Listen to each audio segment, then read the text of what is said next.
지금부터 내가 해주는 얘기 들어주겠니? 할렐루야. 오늘도 새날을 주신 하나님께 감사한 마음을 올려드립니다.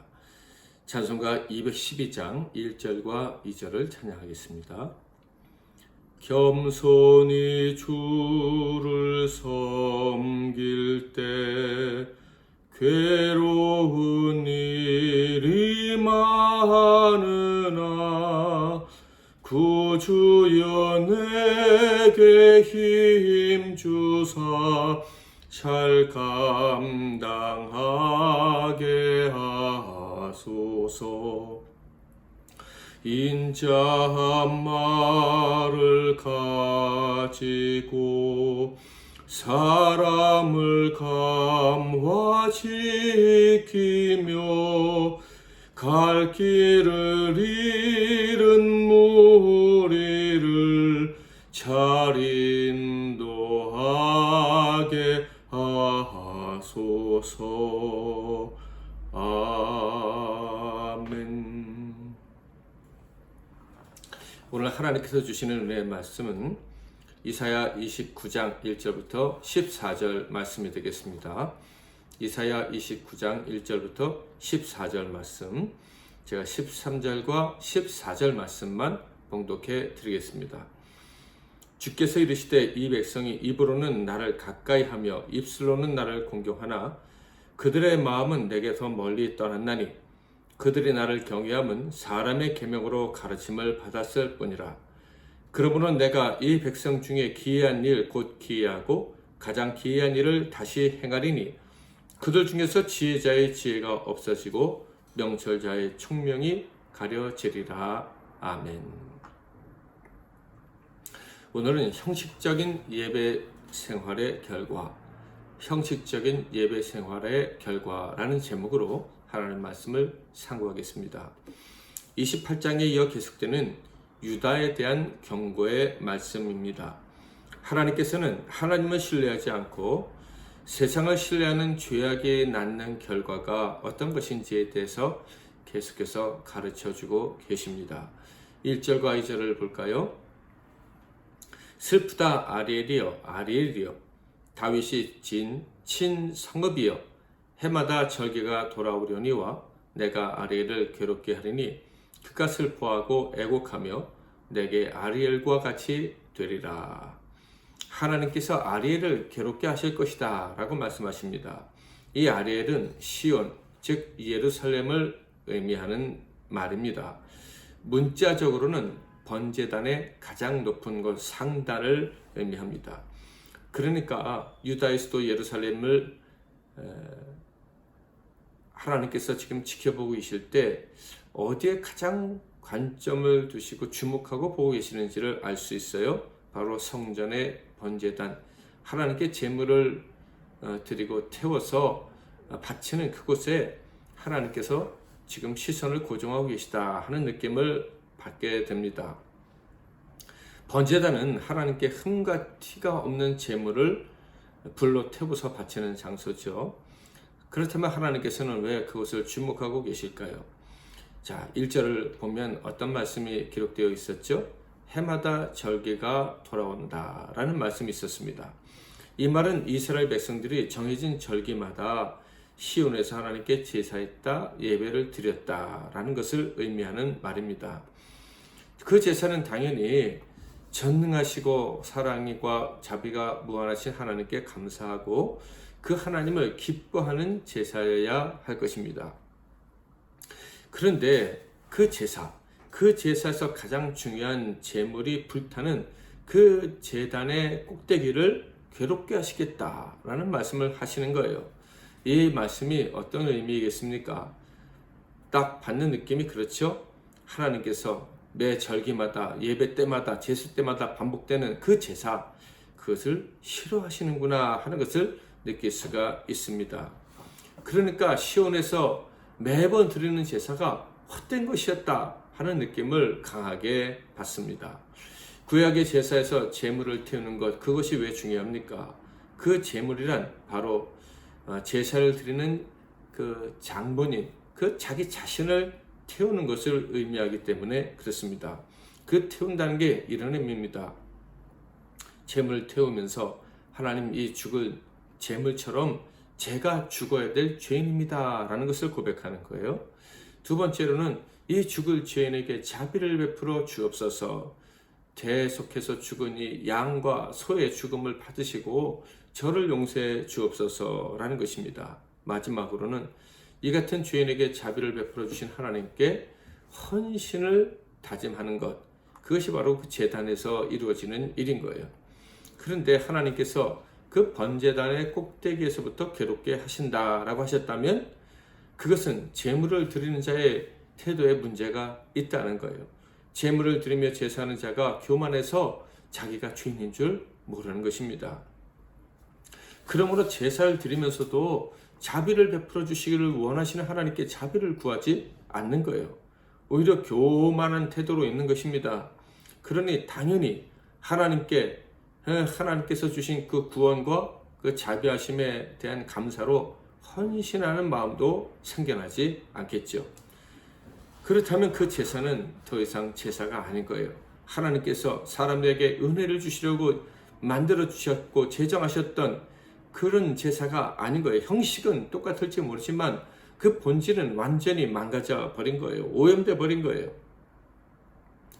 제물이 아무리 커다란 황소라 할지라도 하나님께서는 그 제사를 받으실 수도 인정해 주실 수도 없습니다. 형식은 제사고 예배가 맞습니다. 그러나 거기에 원래의 정신, 원래의 마음이 없는 거예요. 하나님 앞에서 마땅히 가져야 될 겸손의 태도도 없고 감사와 헌신의 마음도 없는 것입니다. 대신에 하나님을 모욕하는 무서운 죄만 있는 거예요. 하나님의 기대를 완전히 짓밟아버리는 악이 있다, 이런 얘기죠.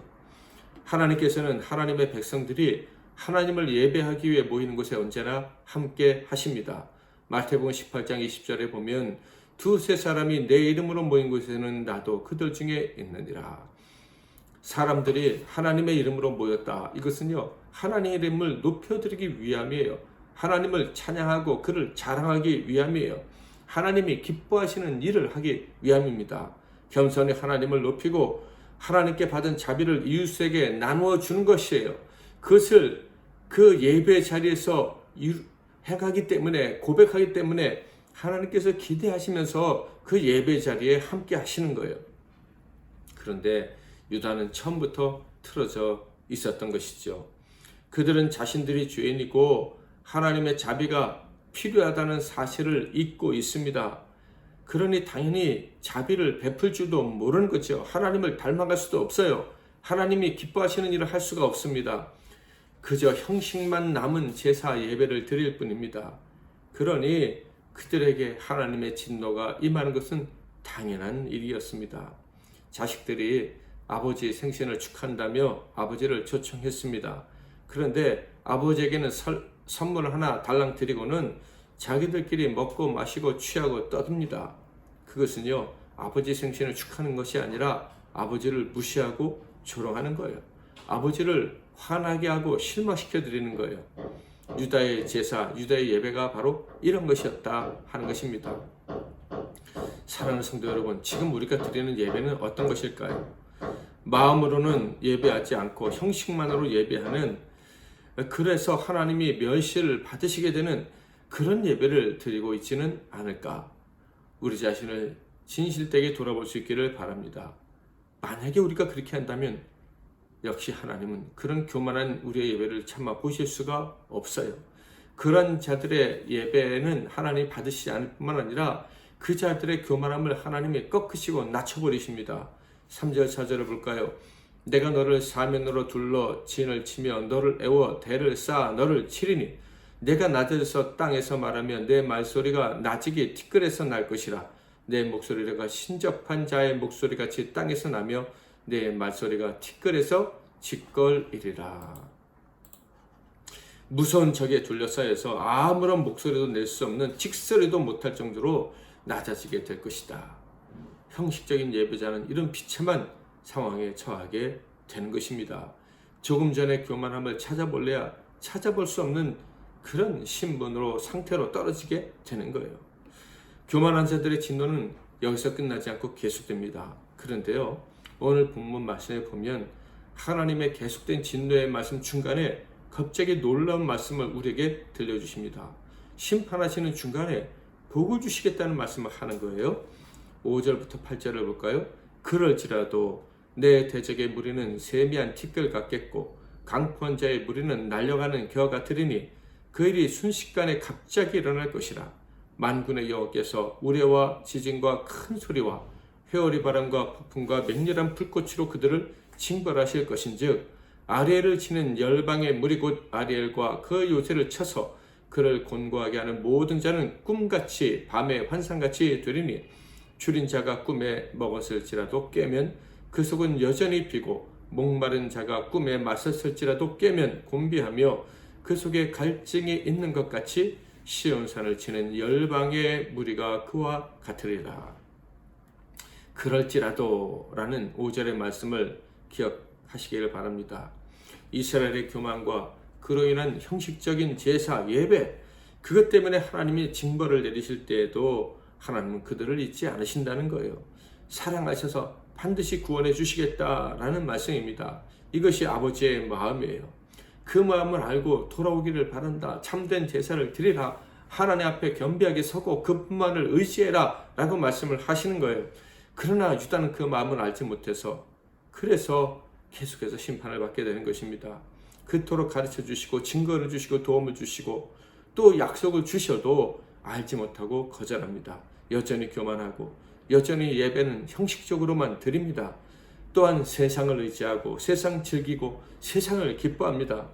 그래서 결국 하나님께서는 이렇게 하실 수밖에 없어요.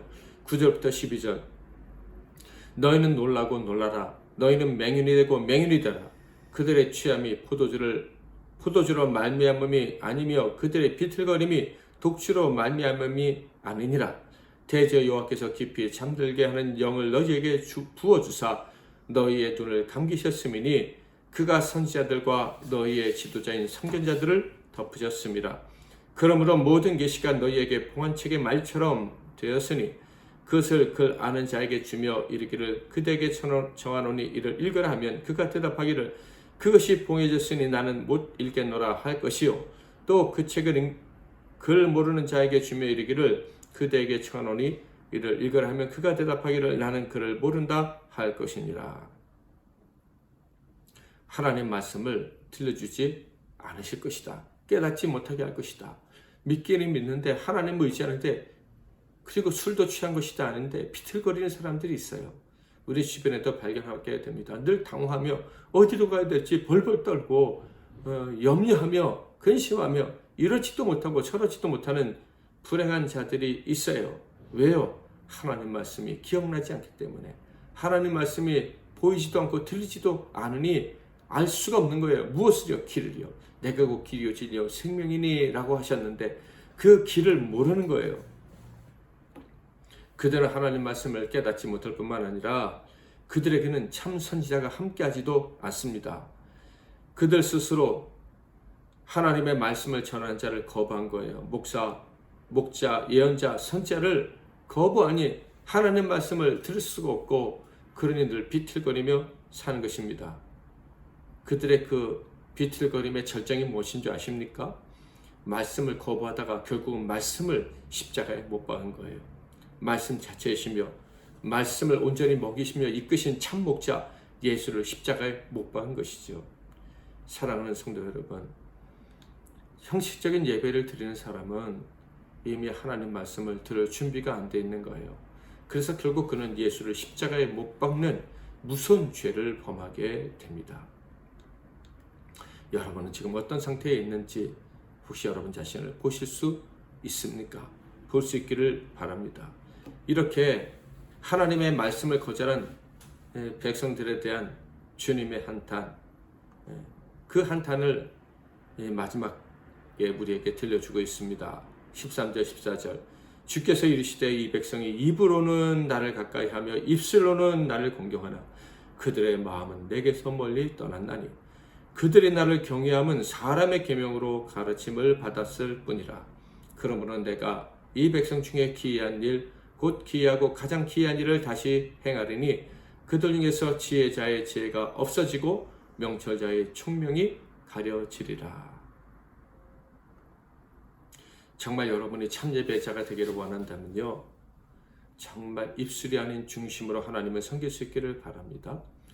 세상에 보이기 위해서 혹은 이익을 위해서, 명예를 위해서, 직분을 위해서 하나님을 섬기고 예배하는 일이 없기를 진심으로 바랍니다.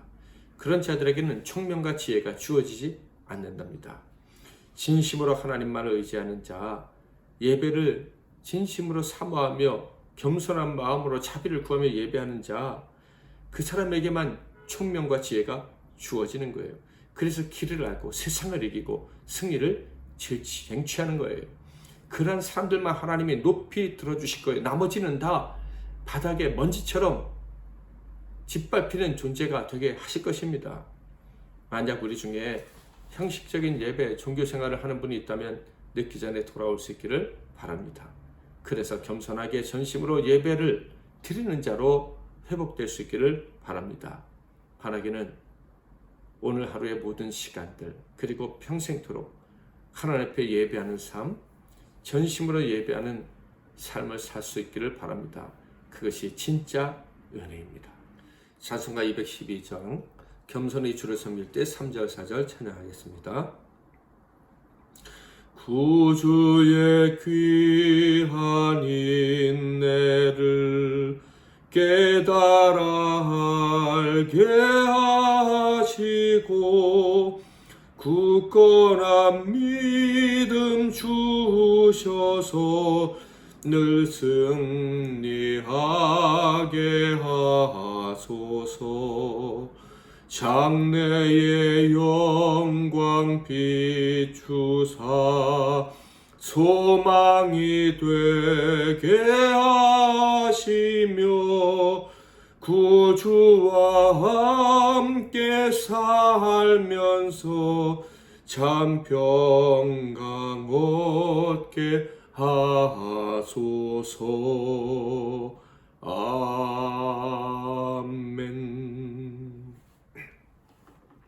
기도 제목을 드리겠습니다. 첫째로 우리의 예배가 겸손한 마음으로 드리는 참 예배가 되게 하옵소서. 교만한 마음으로 드리는 형식적인 예배를 그치게 하시고 평생토록 바르게 예배하며 살아갈 수 있는 영적 힘, 그리고 그로 인한 즐거운 마음을 허락해 주옵소서라고 기도하겠습니다. 두 번째로는 우리 민족 복음화, 세계 복음화를 위해서 기도하시고요. 특별히 이를 통해 우리의 이웃들이 거짓에서 헤어나와 참 하나님만 예배하게 하옵소서라고 기도하겠습니다. 마지막으로는 오늘 하루의 삶, 그리고 우리가 사랑하는 모든 사람들을 위해서, 또 동력자들과 사역자들을 위해서 MEC 나눔교회와 이 땅의 모든 교회들, 뉴질랜드의 교회를 위해서 기도하겠습니다. 제가 먼저 잠깐 기도하고 여러분 각자 기도하고 하루를 시작하시기를 바랍니다. 하나님 아버지, 오늘 이 새벽에도 저희들이 우리가 죄인임을 깨닫고 겸손히 하나님의 자비를 구하며 예배합니다. 저희들의 예배를 받아 주시옵소서.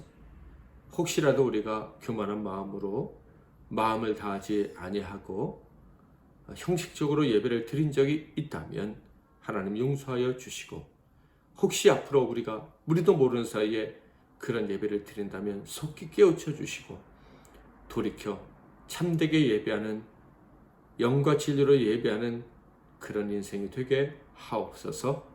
예수 그리스도의 이름으로 기도하옵나이다. 아멘.